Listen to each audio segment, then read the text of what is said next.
মানে পরিষ্কার আছে, সেই ক্ষেত্রে কেন যে নতুন মানুষরা বাদুড়িয়াতে ঘোরার জন্য আসবে, সেটা কি স্পেসিফিক আছে একটু দর্শককে বলছেন? দেখুন, বাদুড়িয়া মিউনিসিপ্যালিটির পাশ থেকে বয়ে চলেছে ইছামতি নদী। এটা একটা বাদুড়িয়ার জন্য মানে গ্রেট থিংস। তার কারণ ইছামতি নদী আমরা ছোটবেলায় যখন এতে পড়েছি, কি বলবো, সহজ পাঠে পড়েছি, তখন আমরা ইছামতি নদীর পেয়েছি। তো যাই হোক, বাদুড়িয়াতে অনেক পুরানো মন্দির আছে, বিশেষ করে যেখানে মানুষ আসলে, যেমন আমাদের তারাগুনিয়া জোন 9, 10, 16 যে ওয়ার্ড তিনটে আছে, ওইখানে আমাদের বহু পুরনো, আজ থেকে 300 থেকে 400 বছর পুরনো মন্দির আছে ওখানে। আরবেলিয়া যেটা আছে, আরবেলিয়াতে আমাদের 6, 7, 8 তিনটে ওয়ার্ড দিয়ে আরবেলিয়া জোন। তো আরবেলিয়াতে ওখানে আমাদের অনেকগুলো পুরনো মন্দির আছে, জমিদার বাড়ি আছে, পাশাপাশি ধান্যকুড়িয়া জমিদার বাড়ি আছে। দেখুন, সবকিছু মিলিয়ে মিশিয়ে বাদুড়িয়ার 17টি ওয়ার্ড। এখানে আপনি যেখানেই যাবেন, ইছামতির ওপারে 5টি ওয়ার্ড আছে, সেখানে বহু পুরনো বাটুলডাঙ্গা কালী মন্দির বলা হয়, দূর দূরান্ত থেকে সেখানে মানুষ আসেন। আর অ্যাকচুয়ালি বাদুড়িয়া মিউনিসিপ্যালিটির বয়সও তো অনেক, প্রায় 150 বছর পার হয়ে গেছে বাদুড়িয়া মিউনিসিপ্যালিটির বয়স। তো স্বাভাবিক কারণে এখানে অনেক প্রান্তিক মানুষের বাস, গরিব মানুষের বাস, তাই এখানে বিশেষ করে কোনো দর্শনীয় স্থান মিউনিসিপ্যালিটির তরফ থেকে সোর্সের কারণে, ফান্ড সোর্সিং এর কারণে আমরা বিশেষভাবে করতে পারিনি। তবে অলরেডি আমরা তারাগুনিয়ায় চেষ্টা করছি, অলরেডি ওখানে আমরা একটা প্রপোজাল গভর্নমেন্টকে জমা দিয়েছি, খুব তাড়াতাড়ি কাজ শুরু হবে। ওখানে একটা পিকনিক স্পট হবে, একটা পিকনিক স্পট আমাদের আছে তারাগুনিয়াতে, কিন্তু তারপরেও আমরা মিউনিসিপ্যালিটির এন্ড থেকে একটা পিকনিক স্পট শুরু করেছি।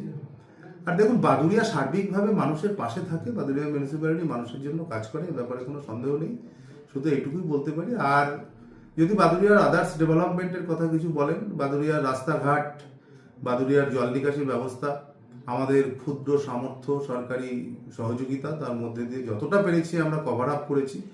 এবং আগামী দিনে আমাদের আরও বড় চিন্তাভাবনা আছে, যাতে ড্রেনেজ ব্যবস্থাটা আমরা আরও সুন্দরভাবে সাজিয়ে করতে পারি। পাশাপাশি অমৃত 2 প্রজেক্টের মধ্যে দিয়ে আমাদের বাড়ি বাড়ি যে পরিশুদ্ধ পানীয় জল, সেটা পৌঁছে দেওয়ার কাজ চলছে। আশা করছি উইদিন 1 ইয়ারের মধ্যে সেই কাজটা কমপ্লিট হয়ে যাবে, প্রত্যেকে বাড়ি বাড়িতে পরিশুদ্ধ পানীয় জল। গত এসছিলাম আগে মাসে, মানে রূপশ্রী যাদের মেয়ের বিয়ের জন্য আপনারা যে হেল্প করছেন, সেটা কি প্রসেসে আপনার সাথে ডাইরেক্ট যোগাযোগ করে করতে পারবে? দেখুন, রূপশ্রী বলুন বা কন্যাশ্রী বলুন, এই সবগুলোই হচ্ছে। রূপশ্রীর জন্য আমাদের মিউনিসিপ্যালিটির একটা আলাদা সেল আছে, আলাদা একটা ডিপার্টমেন্ট আছে। সেইখানে যাদের 18+ বয়স হয়ে যাচ্ছে, অর্থাৎ বিবাহযোগ্য মেয়ে যারা আছে, তারা 18+ বয়স হয়ে গেলে আমাদের এখানে এসে যোগাযোগ করলে আমরা রূপশ্রী ফর্ম দিচ্ছি। ফর্ম দেওয়ার পরে, সবটাই সরকারি প্রজেক্ট, গভর্নমেন্টের কাছ থেকেই টাকাটা, মাননীয় মুখ্যমন্ত্রী টাকাটা দেন, 25,000 টাকা। তো সেখানে আমরা ফর্মটা দিয়ে, সেই ফর্ম ফিল আপ করিয়ে তাকে সেই ফর্মগুলো কমপ্লিটলি এসডিও অফিসে জমা করতে হয়। তারপর এসডিও অফিস থেকে আমাদের কাছে একটা ভেরিফিকেশনের রিপোর্ট আসে, তখন আমরা সেটা অফিসিয়ালি ইন্সপেকশন করি। ইন্সপেকশন করার পরে আমরা সেই রূপশ্রী যাতে তারা টাকাটা পায়, সেটাকে আমরা অ্যাপ্রুভাল দিয়ে দিই। তারপরেই কিন্তু তার অ্যাকাউন্টে সেই টাকাটা ঢুকে যায়। কন্যাশ্রীর ক্ষেত্রেও অ্যাট দ্য সেম প্রসেস আমাদের কাছে আসেন। এবং যাদের ঘর ছিল না তারা ঘর পেয়েছে। এইচএফ এর ঘর তো আমরা অলরেডি, আমাদের 5th ফেজ চলছে এখন। তো এই 5th ফেজ পর্যন্ত আমরা প্রায় আমাদের মিউনিসিপ্যালিটিতে প্রায় 7 থেকে 8 হাজার ঘর মানুষকে আমরা দিতে পেরেছি। এবং আগামী দিনে আবারও ঘরের প্রজেক্ট আমরা পেয়েছি, আরো গরিব মানুষ ঘর পাবে। ফিউচারে কি প্ল্যানিং আছে স্যার বাদুড়িয়া নিয়ে? ফিউচারে প্ল্যানিং আছে বলতে, দেখুন, বাদুড়িয়া শহরটাকে যাতে আরো সুন্দর করে সাজানো যায়, অ্যাটলিস্ট বাদুড়িয়ার 17টা ওয়ার্ডের মানুষ যাতে সুস্থ স্বাভাবিকভাবে সরকারি সমস্ত রকম পরিষেবা ঠিকঠাকভাবে পায়, তার জন্য বাদুড়িয়া মিউনিসিপ্যালিটি সবসময় মানুষের পাশে আছে, মানুষের পাশে থাকবে, এটুকুই বলার।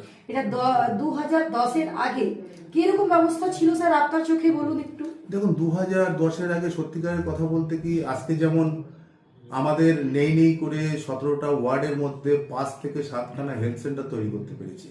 সেখানে আমাদের মিউনিসিপ্যালিটির ডক্টর সেখানে যান, মিউনিসিপ্যালিটির নার্স তারা যান, মানুষের ন্যূনতম স্বাস্থ্য পরিষেবা যেটা, সেটা আমরা দিতে পারছি, যেটা 2010-এর আগে আমরা দেখিনি। 2010-এর আগে মানুষের মাথার উপরে ছাদ দেওয়া একটা বাড়ি আমরা দিতে পারিনি, যেটা বর্তমানে দিতে পারছি।